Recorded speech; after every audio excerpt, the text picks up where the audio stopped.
en general. Ya en el uso de la palabra, en representación de Corporación La Favorita, Rubén Salazar. Encargada de este proyecto de ley. Permítanme compartir mi pantalla para que ustedes puedan ver, no sé si me permiten.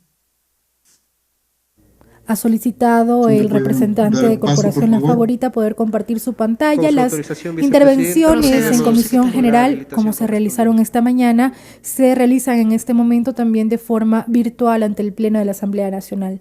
Insistimos, se trata de Rubén Salazar, representante de Corporación La Favorita. Compartir algunas de las observaciones que tuvimos respecto al proyecto de ley para prevenir y reducir la pérdida de desperdicio de alimentos y mitigar el hambre.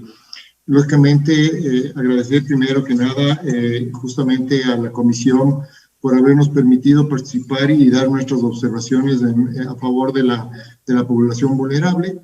La oportunidad también de enviar estas observaciones y aportar en el proyecto, y así veo que con agrado que se recogieron muchas de las recomendaciones que nosotros planteamos en su momento. Pero al mismo tiempo quisiera recalcar algunos temas que creo que son importantes justamente para que el proyecto de ley tenga esa vialidad y que realmente se logre con el objetivo. En primer momento, el tema insisto en esto, el tema de donación, la definición de la palabra donación siempre está vinculada a que la donación es un término de voluntario, es decir, que las personas que donan o las instituciones que donan lo hacen de una forma voluntaria. Y entonces ahí, lógicamente, cuando en la ley se dice que es obligatorio, pues ya deja de ser una donación. Tal vez habría que buscar otro término para que no contradiga lo que estamos hablando. Un segundo punto es el ámbito. En este artículo se debe incluir la frase de manera libre y voluntaria para quienes donan los productos, es decir, para hacer concordancia con el tema de donación, debería ser de manera libre y voluntaria. Y entonces sí sería bueno, como digo, incluir estas dos partes en el texto de la ley. Asimismo, creo que es importante en las definiciones incluir lo que representa pérdida de alimentos, desperdicio de alimentos, lo que es un valor comercial, lo que es una donación, quiénes son las personas vulnerables, entre otras. Y asumimos pues que nuevas definiciones que se requieran serán parte del reglamento de esta ley, que se irán incorporando a medida de que avancemos y que ya se empiece a trabajar en el reglamento propio de la ley. Luego, es también importante definir qué pasa con los actores en el proceso de donación. Y aquí hago una reflexión en el caso de lo que hemos estado viviendo en los últimos días, como los temas de catástrofes o pandemias. Los procesos de donación no siempre serán canalizados por organizaciones que tienen en su objeto social la función de recolectar y distribuir alimentos donados. Esta limitante restaría eficiencia y eficacia para llegar a los afectados por estas emergencias. Ahora mismo nosotros como Corporación Favorita habilitamos nuestros locales para receptar las donaciones de nuestros clientes y poder llegar digamos, a las personas que lo necesitan. Al estar cerrado esta posibilidad, lógicamente los actores en el proceso de donación, nosotros ya no deberíamos ser quienes de alguna manera recolectemos estos donativos de nuestros clientes. Entonces habría que ampliar este concepto. Luego, un tema que también nos preocupa muchísimo es la obligación de no destruir. Como todos sabemos, existen productos que de alguna manera pueden estar contaminados por plagas, han perdido su cadena de frío o ya llegaron a su fecha máxima de consumo, es decir, están caducados. Y lógicamente, esos productos tienen que ser separados del resto de productos aptos para el consumo, y hasta tener una justificación y una autorización para ser destruidos y no tener esa sanción, nos preocupa que los tiempos puedan ser muy largos, muy extensos, y lógicamente, ¿qué vamos a hacer con esa acumulación de productos que, como digo, en algún momento tendrán que ser destruidos para evitar mayor contaminación o mayor propagación de plagas? Aquí eso sí es un tema bastante delicado que la industria y el comercio vivimos, inclusive las mismas organizaciones sociales viven esa realidad y tienen que de alguna manera pues tomar una decisión qué van a hacer con eso.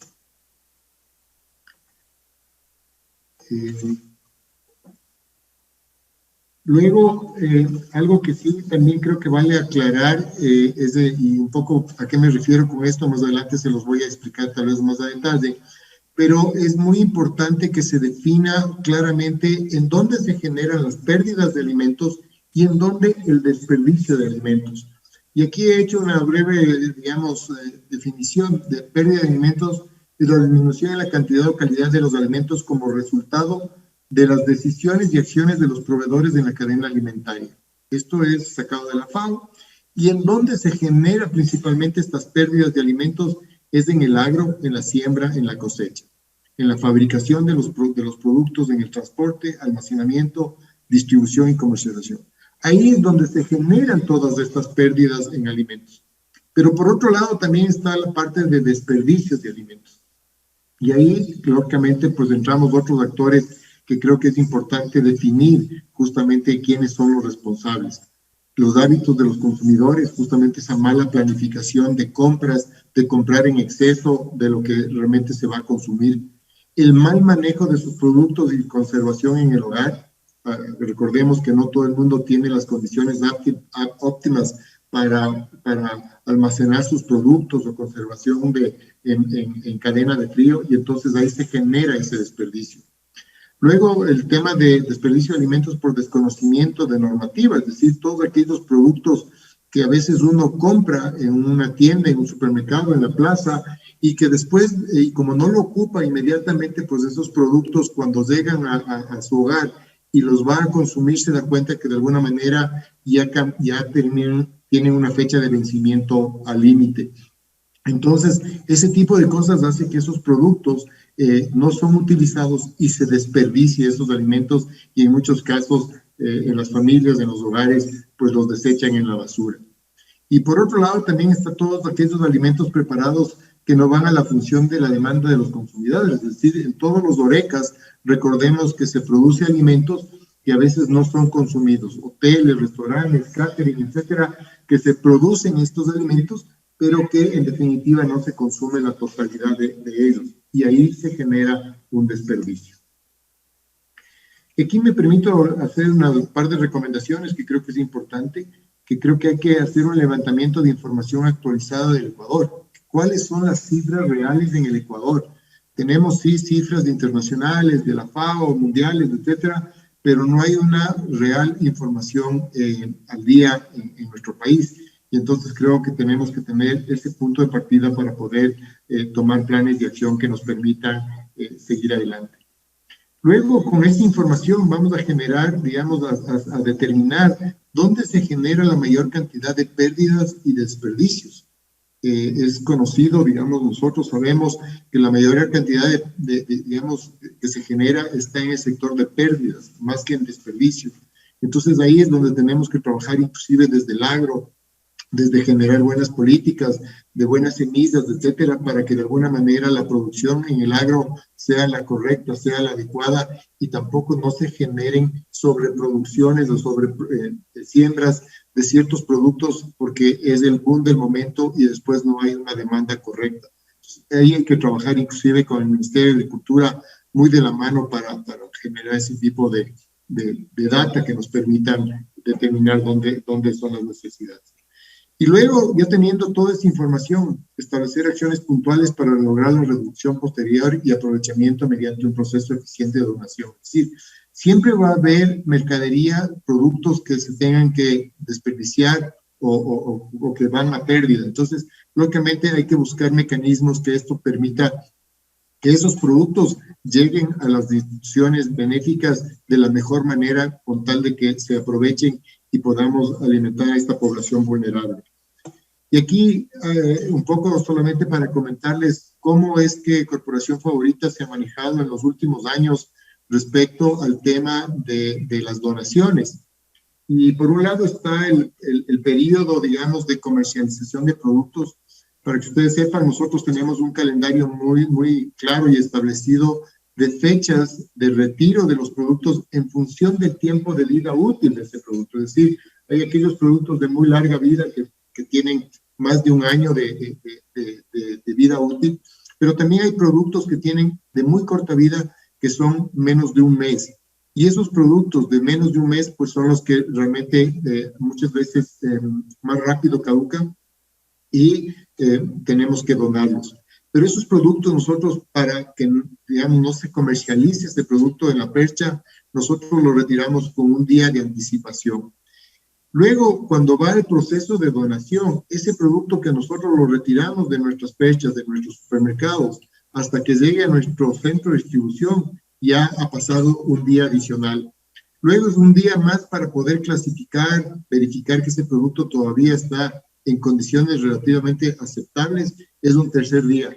Y recién al cuarto día nosotros le estamos entregando a las organizaciones sociales para que puedan ellos receptar y entregar a sí mismos a los beneficiarios. Es decir, desde el momento en que nosotros retiramos hasta que recibe el beneficiario, fácil pueden pasar 4 hasta 5 días en eso. Y entonces no estamos siendo lo más eficientes posibles como nosotros quisiéramos. Pero de todas maneras hemos logrado salvar esto y bajo los mecanismos que actualmente nosotros tenemos, aprovechamos más o menos del 85% de esos alimentos que vamos a donar.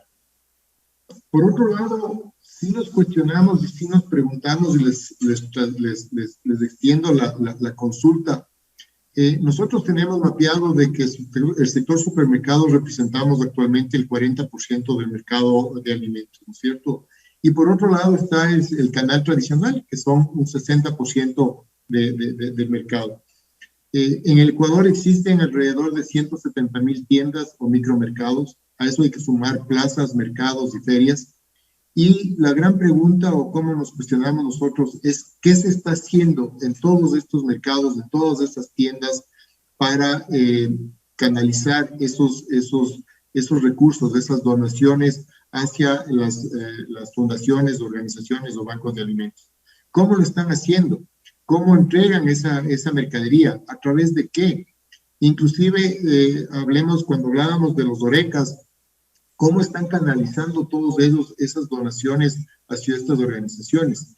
Y entonces, ahí les voy a comentar un poco cuál es el mecanismo que nosotros hemos establecido y hemos logrado, aquí están algunas de las cifras que nosotros logramos el año pasado. Se entregaron más de 1,000 toneladas de alimentos a instituciones benéficas como bancos de alimentos y más de 150 fundaciones registradas.